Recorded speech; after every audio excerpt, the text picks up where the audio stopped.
Je vous ai dit que ma femme, je l'ai connue quand elle était au Canada, à Toronto. Et quand on priait pour qu'elle vienne au Burundi, c'était pratiquement impossible qu'elle vienne. Parce qu'une fille qui est en train d'étudier, qui a une situation, avec quelqu'un qui est au Burundi, pauvre, qui dort par terre.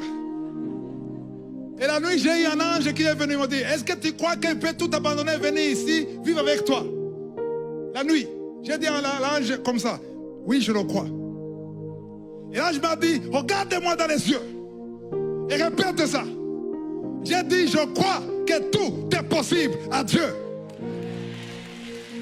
Et l'ange a dit, c'est tout ce que je vais entendre. Il a disparu. Pour que Marie soit enceinte, l'ange Gabriel est venu discuter avec elle. Et il a essayé d'expliquer. Marie dit, c'est pas possible. Pourquoi? Parce que je suis vierge.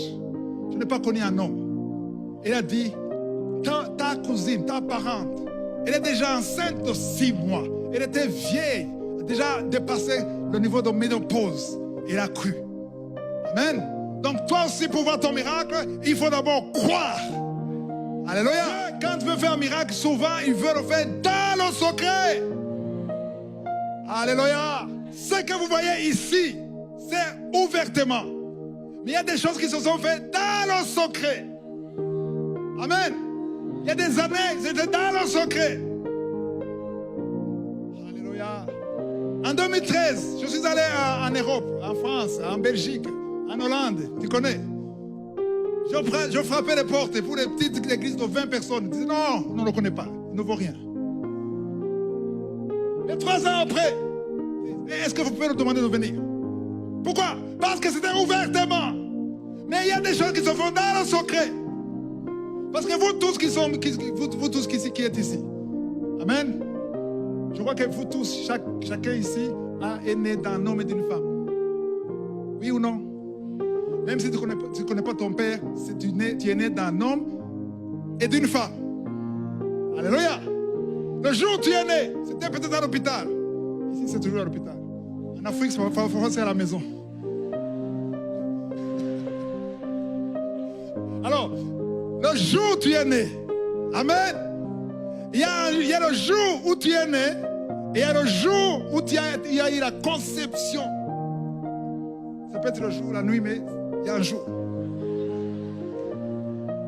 Alors, là, le jour ou la nuit où il y a eu la conception, qui vous voyez? Il y avait combien de personnes? 2. Le jour de la naissance, il y avait combien de personnes dans la salle? Même les inconnus. Parce que c'est ouvertement. Ça commence dans le secret. Même spirituellement, ça commence dans le secret. Avant que David le voie, ça a commencé dans le secret. Avant qu'on voit David, il était dans le secret avec les moutons. À tel point que son père l'a même oublié. Il a parlé de cette fils. Comme s'il n'avait que 7 fils, alors qu'il avait 8 fils. Et Samuel dit, non, est-ce qu'il n'y a pas un autre? Non, il n'y en a pas un. Est-ce que tu es sûr? Attends, oh, oui, il y a un petit là, dans le secret. Il dit, c'est celui-là qui est dans le secret. Je veux celui qui est dans le secret. Alléluia. Peu importe le temps que tu vas passer dans la prière, mais quand tu es dans le secret, Dieu va agir. Peut-être qu'il n'agit pas maintenant, mais un jour, alléluia, il te sortira du secret. Alléluia. Alléluia. Et toute la gloire reviendra à Dieu. Amen. Jésus, avant, quand il arrivait, la fille qui était morte, il a dit, sortez tout le monde. Pourquoi? Ils se moquaient de lui. Ils se moquaient, ils disaient des pensées. Non, elle est morte. Sortez, sauf les parents. Et Jacques peut être là. Les gens qui ont la foi, ils peuvent rester là-bas. Mais si tu n'as pas la foi, sors. Pourquoi? Parce que Dieu veut agir dans le secret. Avec ceux qui ont la foi. Amen. Ne te limite pas. Ne dis pas, je ne suis pas capable. Je ne suis pas qualifié. Je n'ai pas de diplôme. Non. Ce n'est pas le diplôme qui te fera ce que tu es. Dieu peut utiliser le diplôme. Mais ce qui compte, ce n'est pas le diplôme. Parce que quand tu es content du diplôme, tu vas glorifier le diplôme. Alléluia.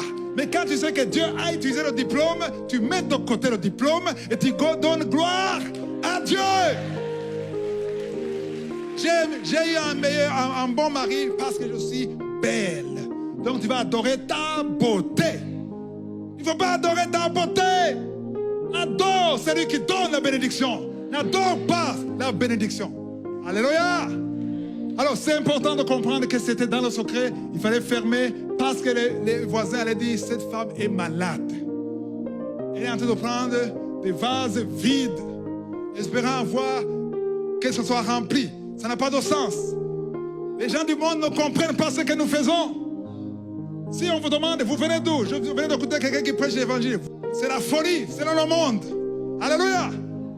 Dieu a choisi les choses qui sont folles aux yeux du monde pour manifester sa puissance. Alléluia. Alors, quand ce n'est pas possible, qu'est-ce qui se passe? Dieu utilise les moyens surnaturels. Le frère qui a chanté ici, il avait dit ça. On s'attend à voir le surnaturel. Dieu utilise le moyen, le surnaturel. Alors, le surnaturel, souvent, ce sont des anges, des esprits que nous ne voyons pas physiquement. Amen.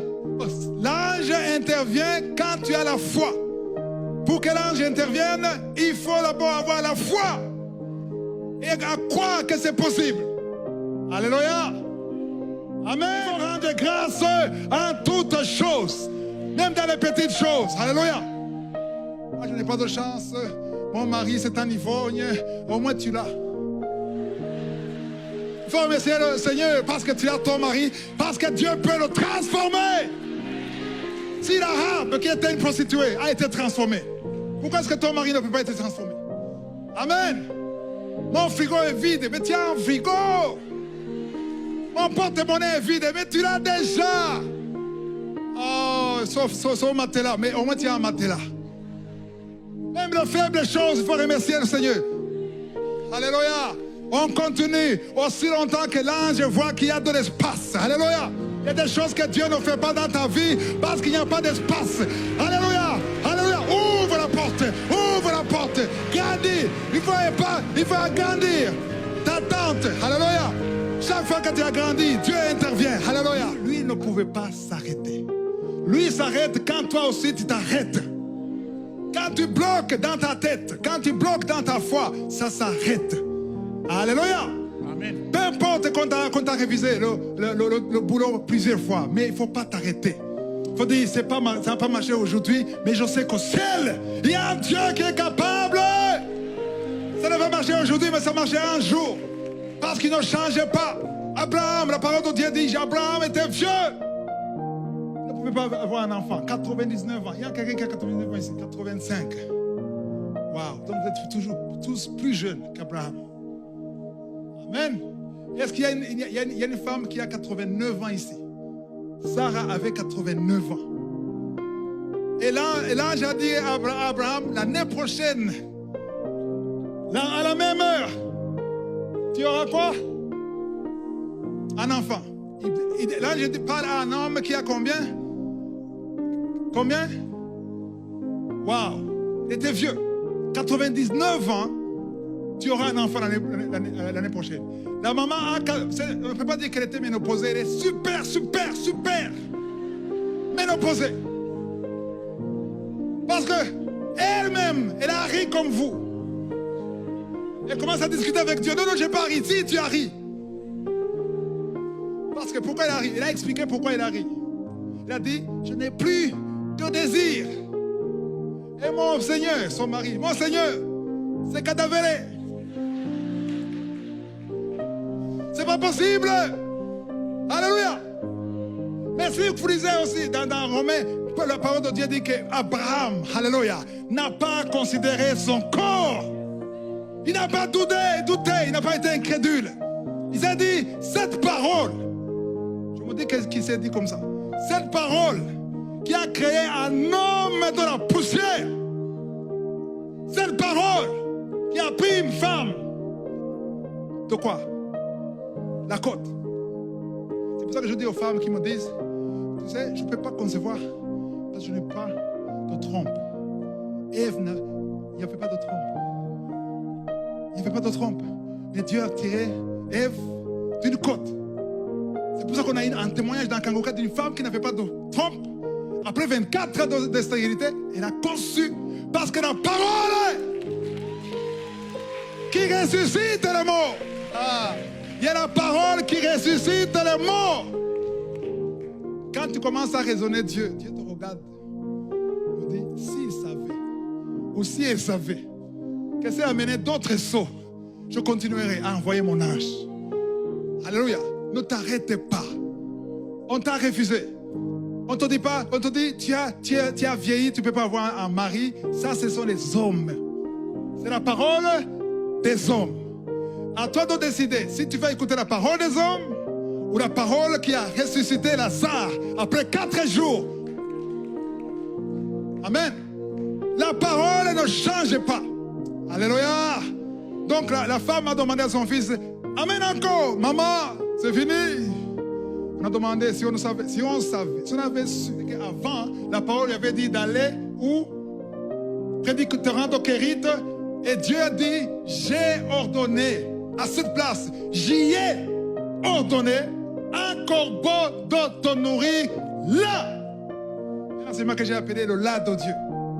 Il faut être là où Dieu veut que tu sois.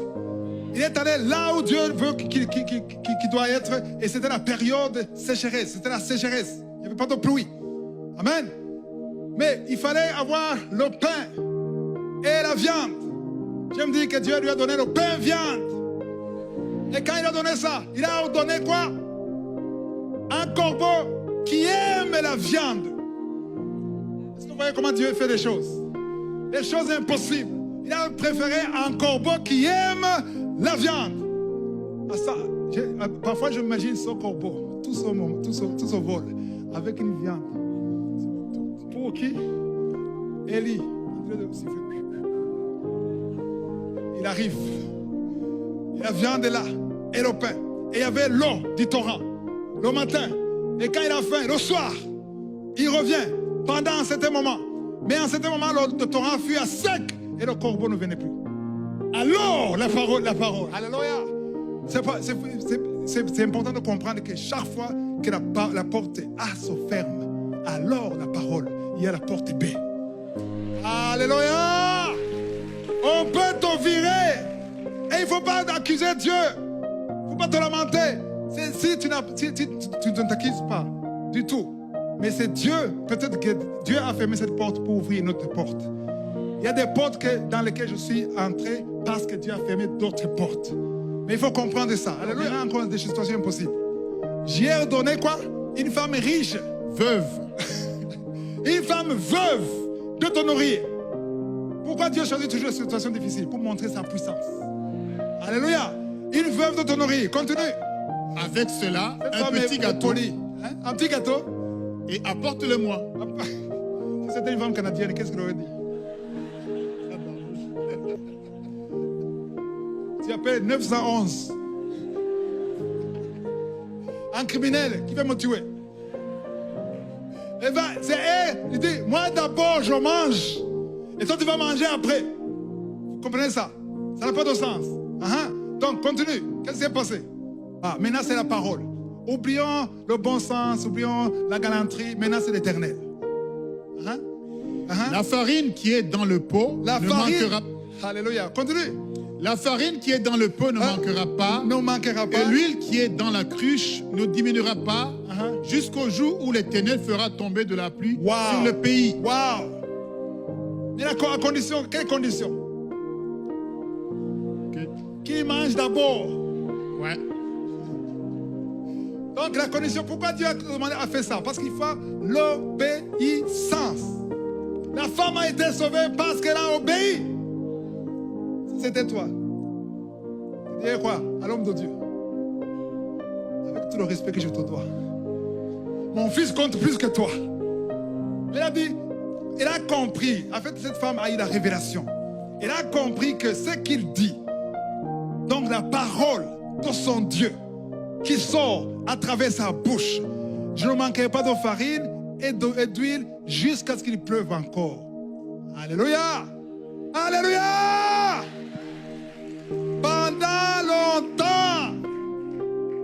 Alléluia. S'il n'avait pas posé Élie, qu'est-ce qui allait se passer? Il allait vivre pendant 24 heures. Et après, cadavéré. Donc il faut obéir. Il y a des problèmes dans lesquels nous sommes parce qu'on n'obéit pas.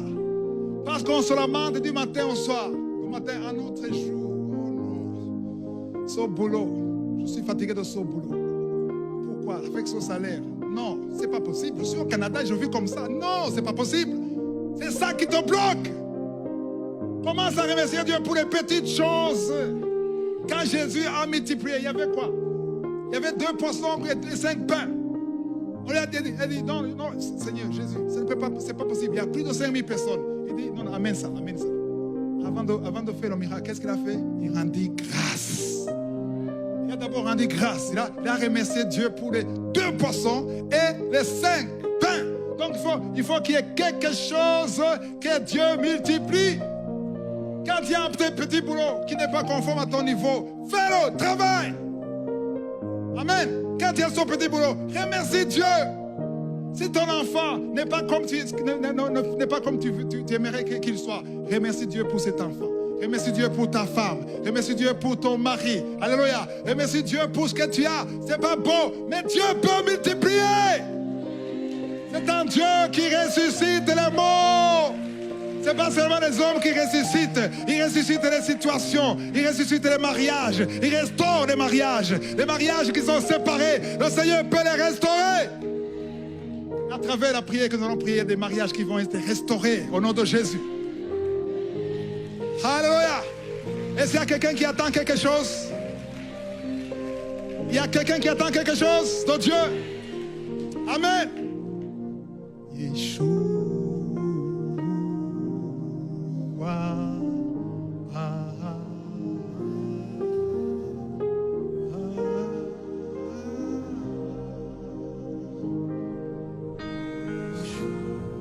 On va chanter cette chanson parce que je sens déjà le Saint-Esprit. Le Saint-Esprit est ici. Il touche son peuple.